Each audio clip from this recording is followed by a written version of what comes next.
What's poppin', y'all? It's Deidre with One Shot Game, man. You already know what time it is and how the motto go. You get one shot at life, but a lifetime to learn all the game you need to better improve your life. Now, this video is just going to be centered on a certain topic as far as emotional damage and the violence that comes behind it and the consequences that follow, and how sometimes we get ourselves into our own situations because of us not being able to control our anger.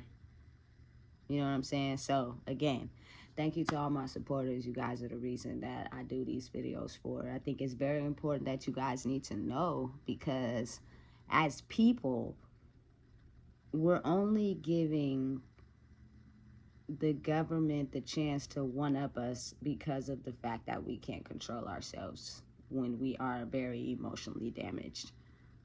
And it's facts. It's the truth. Whether you want to run from it, hide from it, act like it doesn't exist, is very much real. So I'm finna just give y'all a little game and scenarios on how you can prevent yourself from having a bunk or a bed with your name on it already paid for. Like, it's set up and designed for us as people to be put into these jails and these prisons because of the simple fact that we can't control our emotional anger that comes with our emotional disturbance. And a lot of people have it. A lot of people will just wake up and take their anger out on someone for something as simple as cutting them in the line, or getting to the gas pump before they got there. And it'll set off a blood rage in someone to where now you're setting off your blood rage with someone else who's has emotional things they're going through, and they come back with their blood rage, and now you got two blood rage people who are in this blood rage anger, and they're gonna do something that they're gonna regret it after the consequences come with it. 9 times out of 10, if a fight ensues, if somebody pulls out a gun and they start shooting, the police come, everybody go to jail. Now, if you got kids, family that love you, spouses, you sitting in jail, you're not at home, you can't protect your kids from what they going through, you can't protect your spouses, your family, nothing, because you're sitting in this cell, all due to the fact that you couldn't control your anger. The blood rage inside of you caused you to just lash out on any and everything. And I think, as a society, as a world, the more we start to love ourselves and understand, like, everybody has a good side, a happy side, and then everybody has a blood rage side. Like, that's just the way of the world. You have two parts of yourself. You know what I'm saying? And you have that one part of you that can be, really messed up due to the blood rage that you've experienced and the things that you've experienced from other people that didn't make you feel so good about yourself. And then you have the light side of yourself that knows how to be kind, that knows how to treat people with respect, that knows that, it's a simple solution to things to where you don't have to cause that type of negative energy into your life, But when you come from a place of waking up every day and sitting and living in that pain every day of you feeling less than in yourself every day, the simplest things can set off the dark side of you. And when the dark side of you takes control entirely, you will get mad at any and everything. You know what I'm saying? And you're waiting for a reaction from somebody else, because the moment you get that reaction you've been waiting for, that's going to cause you to set off a whole melee. But those type of things come with consequences. You know what I'm saying? I'm from Sacramento, where, a lot of us grew up in broken homes. And so it's a lot of youngsters out here who shoot you for nothing. Meaning they carry a gun just because, right? And say you say the wrong thing to them, they're having a bad day, you know what I'm saying? They will take the gun out and shoot you. You know what I'm saying? And ultimately, probably after the fact, feel a little remorse because they know, you feel me, the consequences that come with it. But 9 times out of 10, the people that are toting the weapons that'll kill you for nothing, the life they're living is so miserable that they really don't care about the consequences of taking another person's life. They don't care about spending the rest of their life in prison, because at least there they'll have their basic needs taken care of.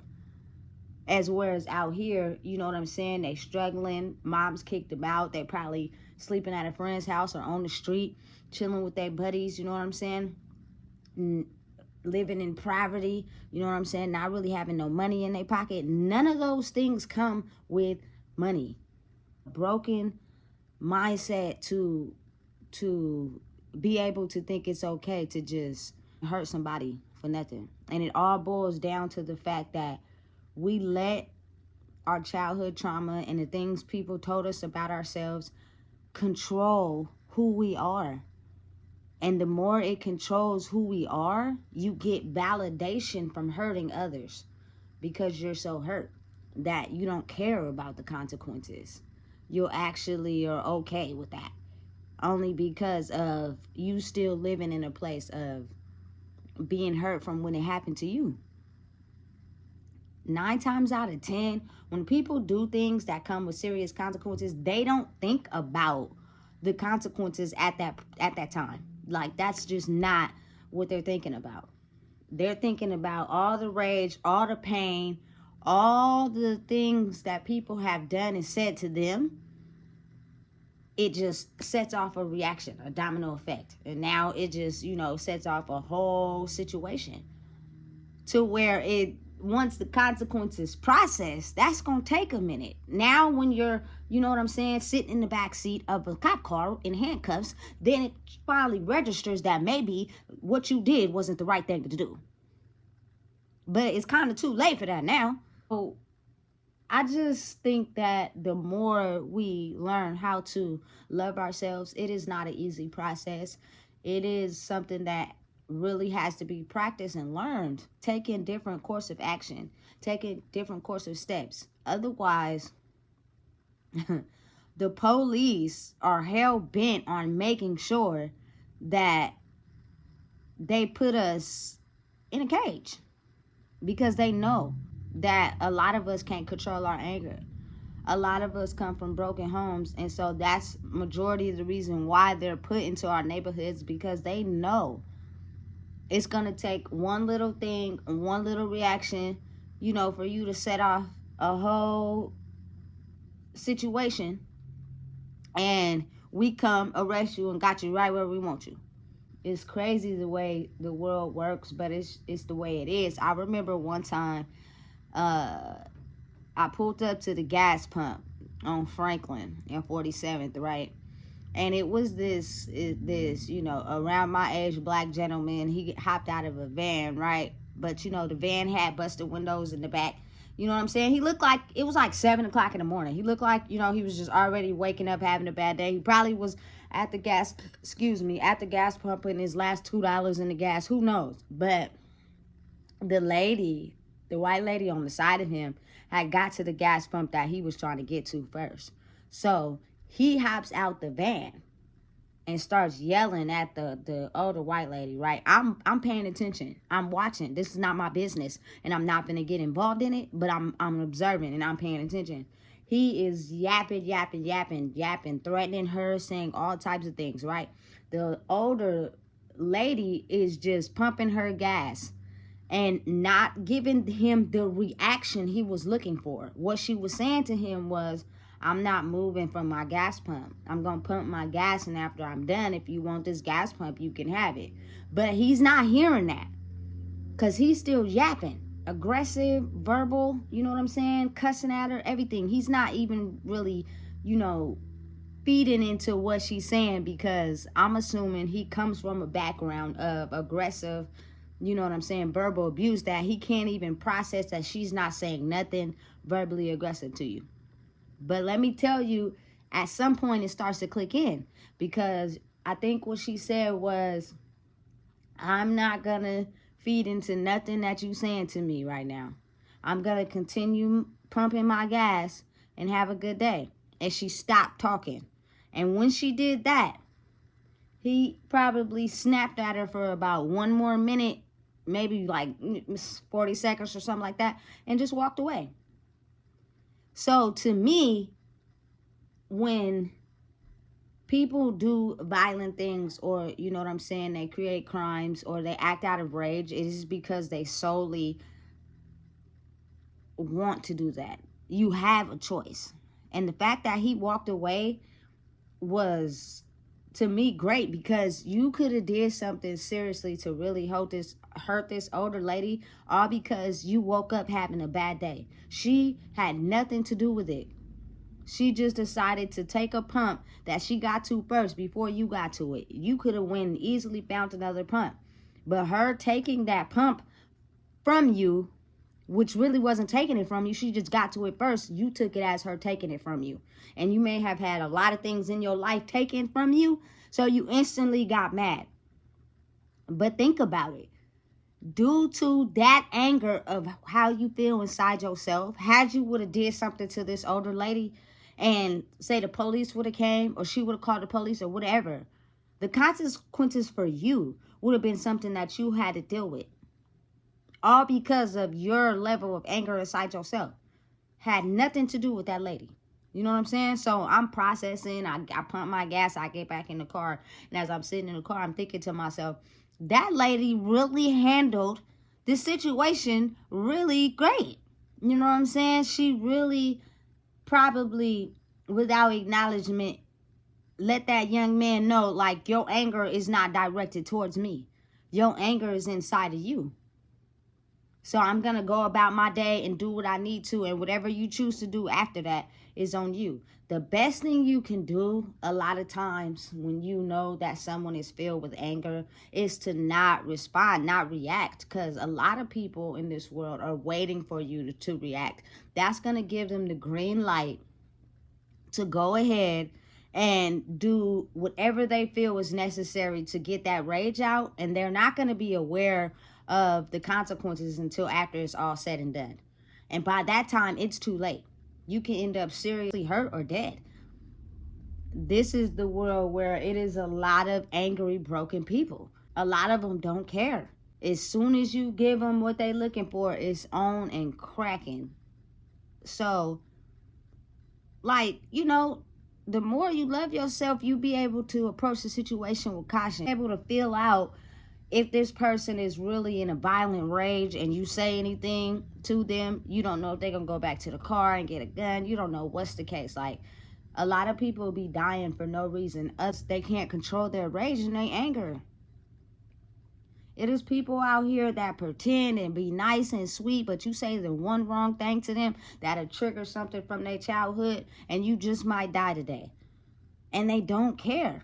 They don't care. Now, maybe after the fact, they'll think about it, but in the moment, they don't care. Really had the intention for the day of waiting for somebody to say the wrong thing to them, because they have had the wrong thing said to them their whole entire life. And that is how a lot of people end up dying. That is how a lot of people get their source of power. As it is me being able to take a life because of my anger. Because of, you know, my anger for myself and how I grew up feeling about myself. I have the authority to take somebody else's life.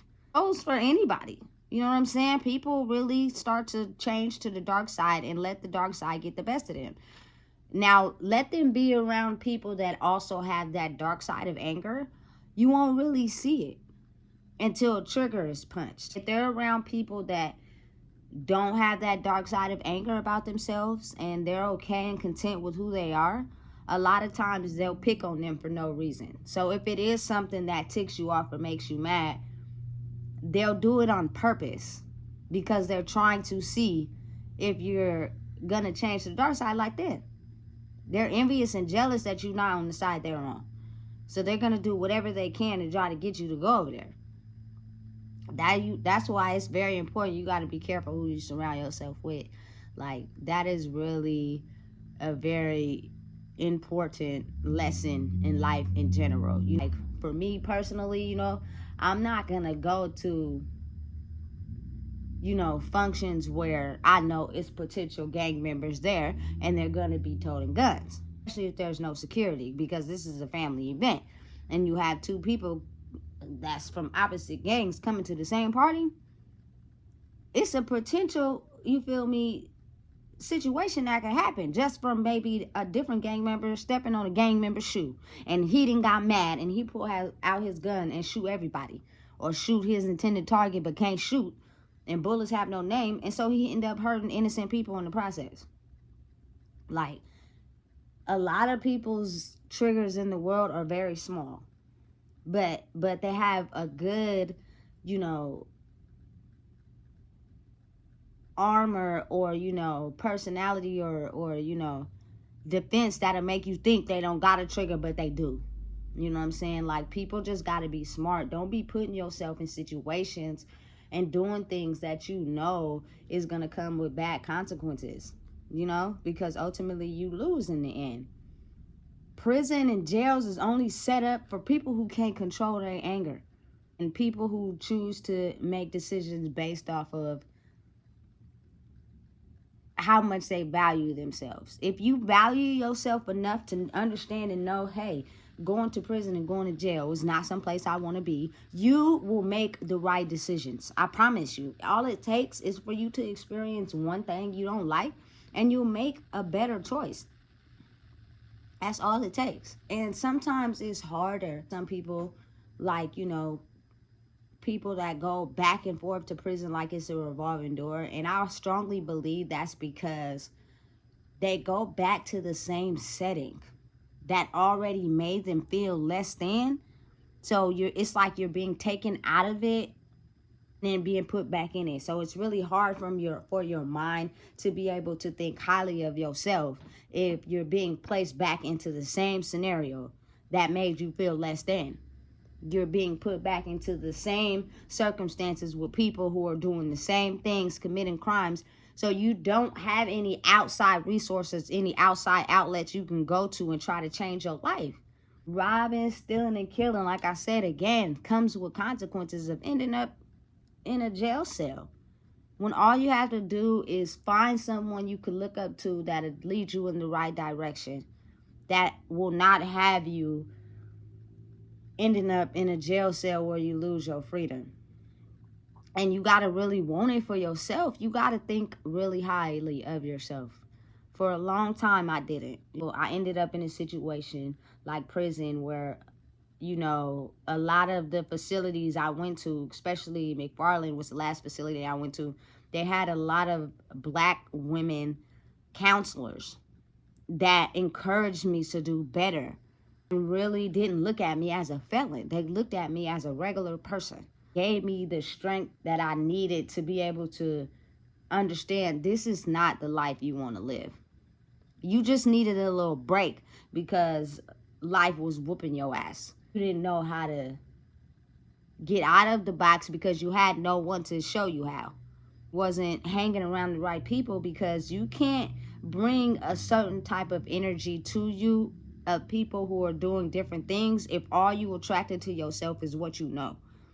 And all I knew was smoking weed, drinking lean, sitting on the block, not doing nothing, helpless, on food stamps, no jobs. You know what I'm saying? The people who are out of that mind state and in a different energy frequency don't really particularly want to hang around people that don't think highly of themselves.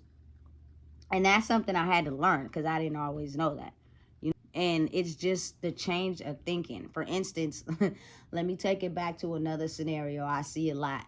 I see a lot of women, right, who always go after the other woman when their man or whatever is cheating. First of all, the woman is not who you should be going after, because your man opened the door. You opened the door for her to feel comfortable enough to feel like it was okay. So what are you going after her for? And it goes back to the fact that you've had something taken away from you, or you grew up in a household where the dad was absent. You feel like another woman is taking something from you, so you go after her and you end up beating her up or being violent to her, and then she pressed charges. Now y'all got a court case. Now the system know that you're violent. Any other violent incident you get into can have the potential for you to go to jail. When it was your man who opened the door, but due to the fact that you don't want to feel that empty void inside yourself, you will take that treatment from him and beat her up instead, when all he gonna do is stop messing with her or still mess with her and mess with somebody else. So you gonna beat up every single woman that he cheats on you with? Or at some point you gonna realize, I need to get on him, not the women. I see it, I hear it all the time, and I be thinking to myself, like, the emotional damage inside of ourselves is so vicious at times that we don't even realize we digging our own holes. You know what I'm saying? It has nothing to do with nobody but us. And it's a crazy game, but everybody's playing. And without wrong, you wouldn't know what right is. Without right, you wouldn't know what wrong is. Without good, you wouldn't know what bad is. Without bad, you wouldn't know what good is.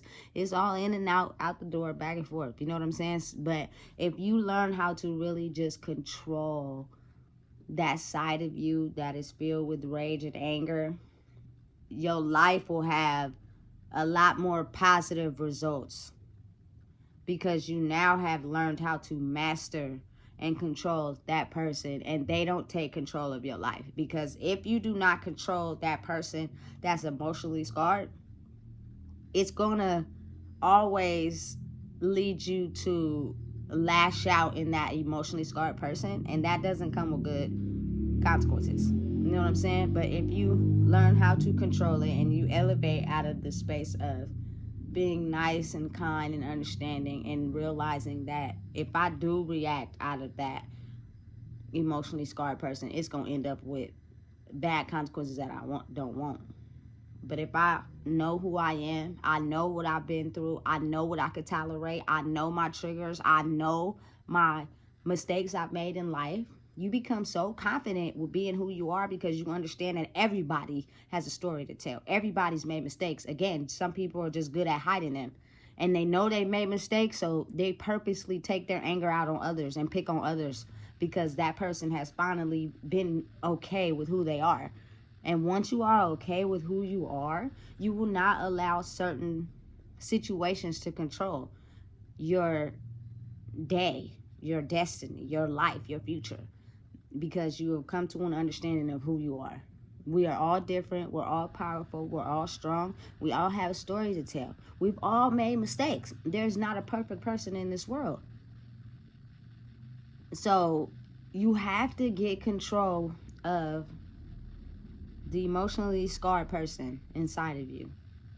Otherwise, it will have you lashing out in ways that are going to end up in consequences that you don't want for your life. And that is really how a lot of people end up dead, and a lot of people end up in prison, because we can't seem to get a hold of that emotionally scarred person. All it takes is one choice, one different direction, one different way to go. You know what I'm saying? There's nothing wrong with getting a job if you broke. There's nothing wrong with, focusing your mind on realizing, look, if I wake up every day and I continue to just do drugs and drink or whatever, I'm not going to get to where I'm trying to go. I have to understand, take one baby step towards something different than what I'm doing every day. Now, if you choose to still smoke weed, smoke cigarette, okay, that's fine. But if you choose to go fill out one application, and then, the next day try to fill out 2 applications, the next day try to fill out 3 applications, eventually you're going to get a job. And what's going to happen is, instead of you waking up every day, going to the liquor store and doing nothing, you're going to start going to work. You know what I'm saying? And having to be there on time and meeting different people. And it's going to change your direction on life. It's important.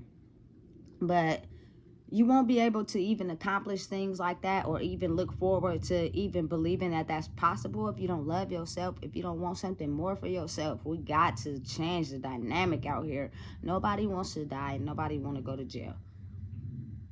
So all it takes is just for you to believe in who you are. And I'm seeing changes. I am. But again, even for us older ones that have been through that, never discredit or disregard the chance to lift up someone younger than you that feel like it's no hope, because maybe your words and your encouragement could give them the push that they need to understand that you don't gotta live like that. You don't gotta think of, your life as only being in that one box, because everybody knows what comes with that as well as you do. But you don't love yourself enough to even think that there's hope outside of that and that you could be something great. Encourage them, push them. You know what I'm saying? We have all learned a lot from living life in general. We all help each other. Never think that you got so far in life that you can't help somebody else, because that's what we're supposed to do. You know what I'm saying? This create positive change. And everybody want to be rich, everybody want to make money, everybody want to be successful, but there are certain things that there's no money in. And one is, when you're dead, you can't make no money dead. You can't be legendary or create a legacy if you're 6 feet under. And you definitely can't make no money sitting in a jail cell.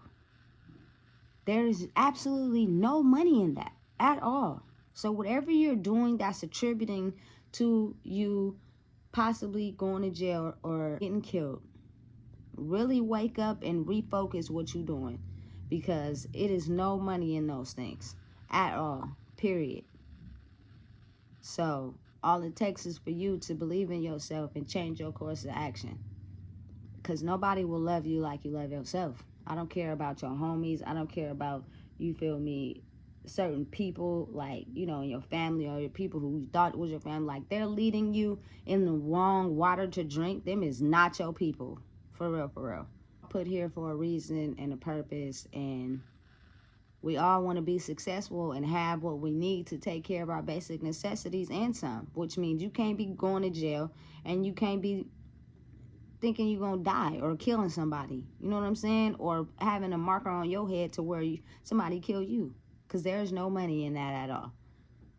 All it takes is for you to change your thoughts and wake up and realize and understand that I don't want to live like this no more. And don't let nobody judge your course of life.